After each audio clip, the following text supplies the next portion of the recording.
বাংলাদেশের বিপক্ষে প্রথম টি-20তে মাত্র ১১০ রানে অল আউট হয় পাকিস্তান। ২৭ বল বাকি থাকতেই জয় তুলে নেয় টাইগাররা। ম্যাচ হারের পর পাকিস্তানের কোচ মাইক হেসন উইকেটের দোষ দিলেও সেটা মানতে নারাজ খালেদ মাসুদ পাইলট। একই উইকেটে পারভেজ ইমনরা ভালো করলেও সালমান আঘাদের রান করতে না পারার দায়টা তাদেরই, বলেছেন সাবেক এই অধিনায়ক। চারিদিকে যখন বৃষ্টি হবে মাটির তলে কিন্তু আলটিমেটলি পানি থাকে, তো এই সময়ে আপনি চাইলেও আপনি খুব রেয়ার কেস হবে যে আপনি বড় ধরনের ফ্ল্যাট উইকেট।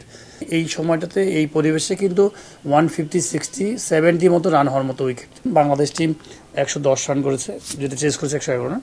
আমার কাছে মনে হয় যে ২৭ বল বাকি ছিল, সেখানে যদি ২৭ বল আরও ৪০ রান করতো তাহলে কত হতো? ১৪০, হ্যাঁ তাই কি না, 150 হয়ে যেত। তো 150 যদি করে থাকে তার মানে আপনি 160 মতো করতে পারতো যদি আরও পজিটিভ ক্রিকেট খেলতো। আইপিএলে কিন্তু অনেক সময় দেখবেন যে ২৫০ রানের খেলা হয়, আবার ১৫০ রানের খেলা হয়।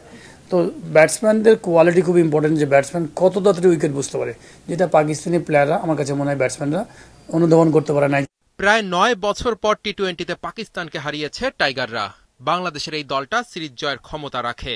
মুস্তাফিজ, তাসকিন আর রিশাদকে সঠিক সময় ব্যবহার করতে পারলে আর টপ অর্ডার একটু দায়িত্ব নিলেই মঙ্গলবার সিরিজ নিজেদের করে নিতে পারবে, এমন বিশ্বাস সাবেকদের।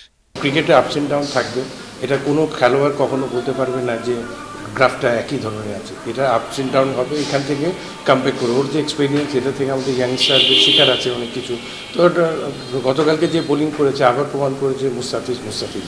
আপনি যখনই 150, 60 করে ফেলবেন, মুস্তাফিজ যদি 4 ওভারে যদি 10-12 রান দিয়ে দেয় তাহলে 16 ওভারে খেলা হয়ে গেল। এই অঙ্কগুলো একটু বানালে আমার কাছে মনে হয় যে ইজি হবে, এবং আমি মনে করি যে বাংলাদেশ টিম ভালো খেলবে এবং ম্যাচটা জিতা উচিত আমাদের। দ্বিতীয় টি-20র একাদশ কেমন হওয়া উচিত সেটাও জানিয়েছেন সাবেকরা। খারাপ পারফর্ম করেছে কেউ এরকম তো খুব কম, আমার মনে শুধু এক্সেপ্ট মেহেদী হাসানের বলটা একটু এক্সপেন্সিভ ছিল, বাট একটা ম্যাচ তো সবচেয়ে বড় কথা জিতেছে। হয়তো এটা ম্যানেজমেন্টের ব্যাপার, বিকজ ম্যানেজমেন্ট খুব কাছ থেকে দেখেছেন কোচ। আমি মনে করি সিলেকশন সব কিন্তু ম্যানেজমেন্টের উপরে ছেড়ে দেওয়া উচিত। বাংলাদেশ টিমের পরিকল্পনা উচিত যে ধীর গতিতে, মানে 6 ওভার পাওয়ার প্লে ইউজ করা, এবং কি করে 20 ওভার যেন সুন্দর। এবং আরেকটা জিনিস বলবো, এই উইকেটে রান করা এত সহজ হবে না। পাকিস্তান টিমকে হয়তো সহজে অনায়াসে আমরা হারিয়ে দিয়েছি ফার্স্ট ম্যাচ, কিন্তু আমার কাছে মনে হয় পাকিস্তান টিম কিন্তু খুব কোয়ালিটি টিম এসছে। ইয়াং বেশ কিছু প্লেয়ার আছে যারা অনেক প্রতিভাবান, তারা হয়তো ক্লিক করে উঠতে পারে নাই। মঙ্গলবার সন্ধ্যা 6টায় মিরপুর শেরেবাংলা জাতীয় ক্রিকেট স্টেডিয়ামে হবে বাংলাদেশ পাকিস্তানের দ্বিতীয় টি-20 ম্যাচ।